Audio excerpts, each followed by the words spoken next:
Buddy, I'm Peter Greenberg, and I'm pleased to join this conversation with Zainab Salbi, who probably needs no introduction, but I'm going to give her one anyway.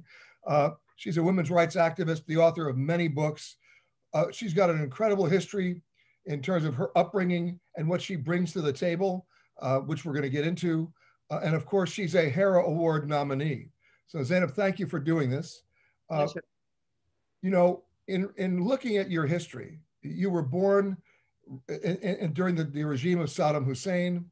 You grew up during the Iran-Iraq War.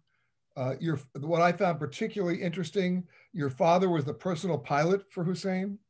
And then as things started to deteriorate, you were sort of smuggled out, weren't you? I was. My father was not only his pilot, we were sort of the social friends of Saddam Hussein. A friendship that one does not choose to have, that was forced on us, and you sort of cannot say no. Saying no was not only your own death, but your family's persecution as a result. So that was the story of my life. So I grew up calling Saddam uncle, not because he was relative of my family, but because he's my father's friend. I grew up, seeing him almost every weekend, and especially in my teenage life. And that was the war during that time. And, being close to the dictator did not mean that we were protected from danger. It meant we were just that much closer to danger. Not to take away from what people have suffered. Of course, it's just we were not protected. He had also killed his best friends and his relatives and all of that. And so when I became of age, it's interesting. I always knew that what the consequences or the circumstances I'm living in was of injustice. I was not oblivious just because I was close to the presidents and the luxury that came to the being with the palace. I was not oblivious to the injustice people were facing in Iraq, in my school, the kids in my school, how their fathers were killed, how their fathers were going and fighting on and struggling while, at night I knew my family would be with him and eating and drinking good food. And so I wanted to escape. And, being a young woman, I had an ambition, of course, to study and finish my education, all of that. But for the longest time, and that is not enough to escape. So escape usually happens through marriage, through a man. And I tried to escape on my own, through a relationship that ended up being the guy wanted only to be closer to Saddam. So my mom arranged a marriage to get me out of Iraq, basically. And it wasn't because I had a traditional family. It was a very liberal family, but it was like, that is the route to escape. That is the route for freedom. And I said yes, just to please my mother, who said, I don't care what you do once you arrive to America, but just say yes and leave. And unfortunately, that marriage ended up being an abusive marriage. So the irony of life, my mom sent me to America to save me from abuse, only for me to face abuse here in this country.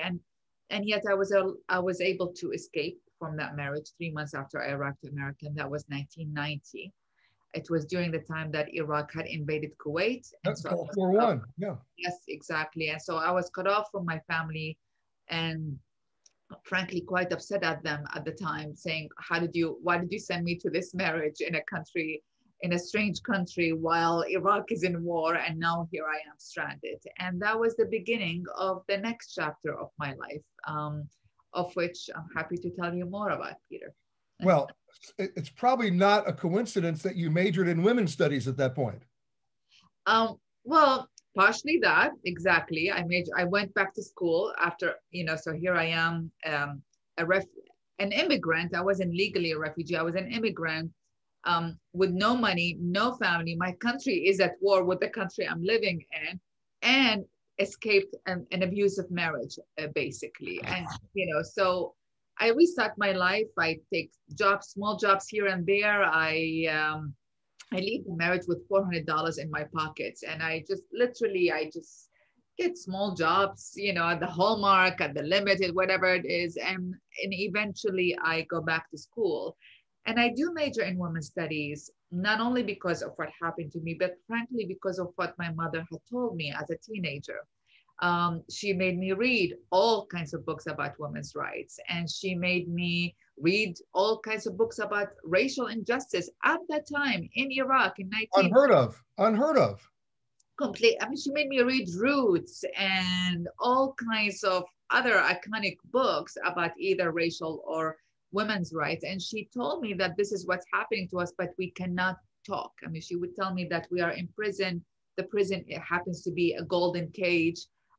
But she sort of put it in my head that this is not normal and that I have to fight for freedom. So I knew I wanted to be someone who would dedicate my life for women's rights since I was 16 years old. And the turning point in my life is one day when I turned to her and I told her, Mama, I want to do this. I want to help all women find their freedom. And she looked at me in Baghdad, Iraq. She's driving in the highway and she looked at me and she says, honey, yes, you can.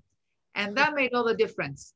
My life had since taken twists and turns, marriages and abuse and rape and all of that. But that my mother told me, yes, you can, stayed with me. And at the age of 23, 3 years after landing here in America, I decided to do something and act on injustices that I was watching on TV on what's happening to Bosnian women. There were rape camps and concentration camps. And that was Bosnia-Herzegovina. Bosnia-Herzegovina. And, it's amazing. That was 1992, 1993. And I might add, the world was not paying attention then. They were not paying attention. Just as they are not paying attention today. I mean, just today in the newspaper, there are rape camps that are being set for Uyghur refugees in China. And exactly the same thing is happening to women. Chinese soldiers come in the middle of the night, take the women and rape them. And I was just like, my God, 27 years ago, I started Women for Women because that was happening and the world was silent and looked the other direction. And here we are, exactly the same story. And it's just so frustrating, even though we are in an era where so many women are rising and speaking, but that tolerance of the abuse of women and in weaving it in as a culture of war, it just has not changed yet. And there's so much more work to do. But you have had success. You've had.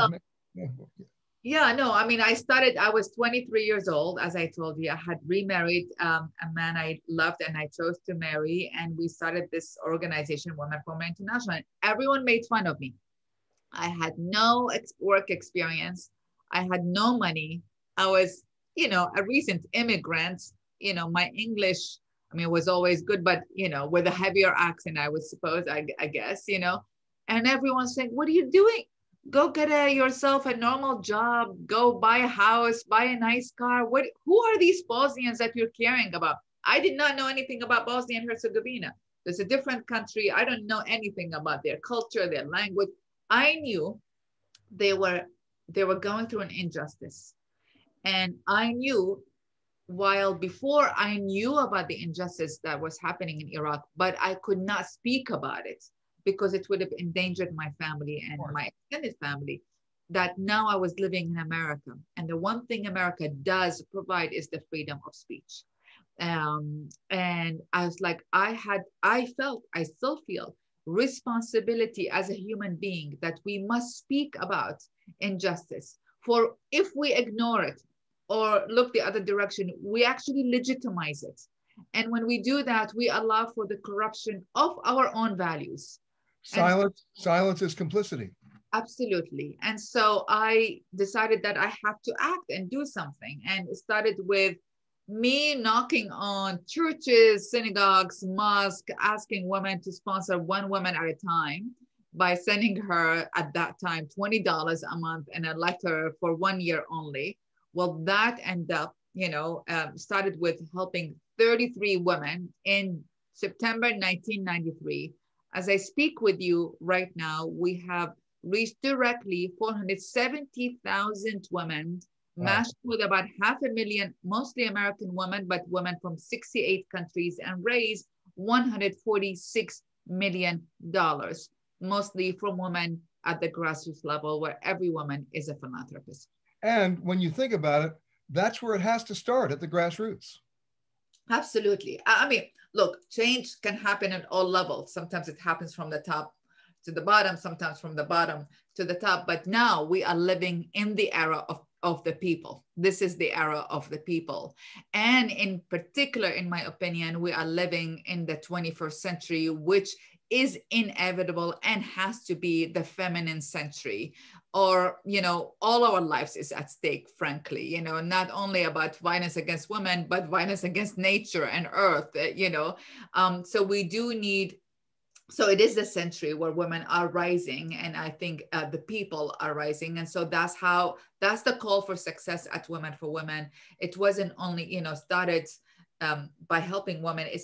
It's not one woman's story of helping other women. It was every woman, massive number of women who are joined this movement, and end up being every woman being a philanthropist, and bridging communications between women from different cultures and different countries.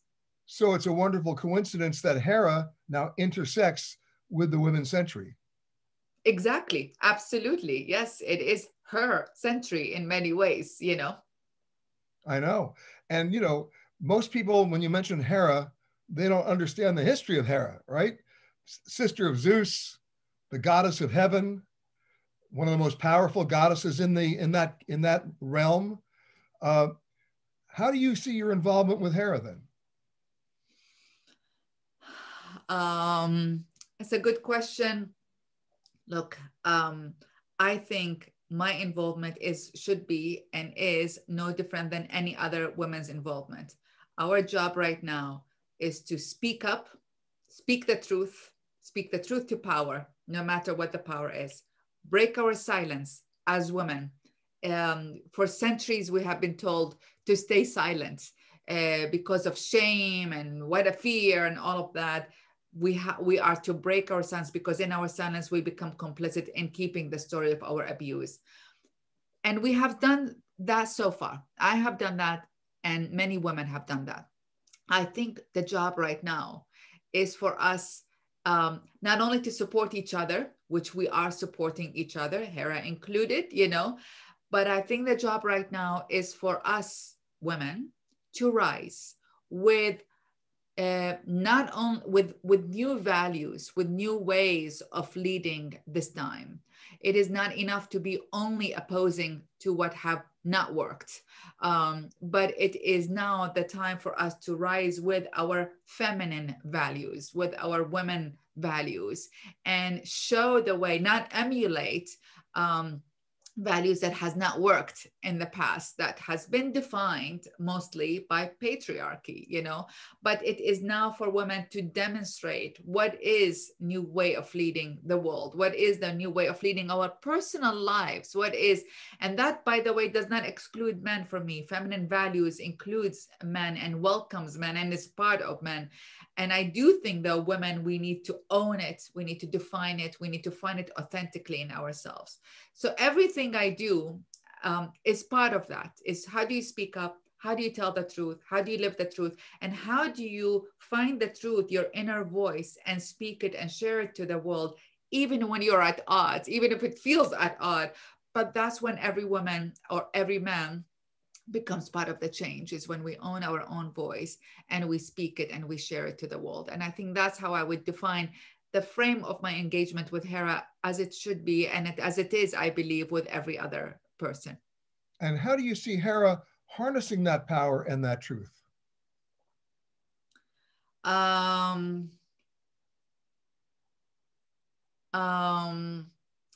I think one way is to support other women's voices. I'm here in front of you because Hera nominated me, so that's one way, is support women's voices. It's one thing to speak up. I mean, a lot of times people say, oh, we admire you, we love you. I was like, I appreciate the admiration and love, but listen, it's very lonely journey, to be speaking, to be going there. So Hera doesn't make it a lonely journey. Hera makes it a collective journey. Hera says, I'm here, I'm listening, I see you, I see you. It is like when you echo, when you're like in alone and you're echoing your voice, and often being in any leadership position, in my opinion, or my experience, you sometimes feel, are they hearing me, you know? And Hera is sort of doing that for many women, is here, I am hearing you, we are here, we are, you know, we see you. And that's important, not for our egos as much as for our movement, you know. It is important that we sort of know that we're part of a community, that we're not alone in that change. And there is actually many people who are, there are many people who are listening, hearing, and saying, yes, let's go together and forward together. Well, Zainab Salbi, thank you for letting us hear you today, and Pleasure. much appreciated. And thank you for participating in this conversation. Thank you. Thank you, Peter, very much. Thank you.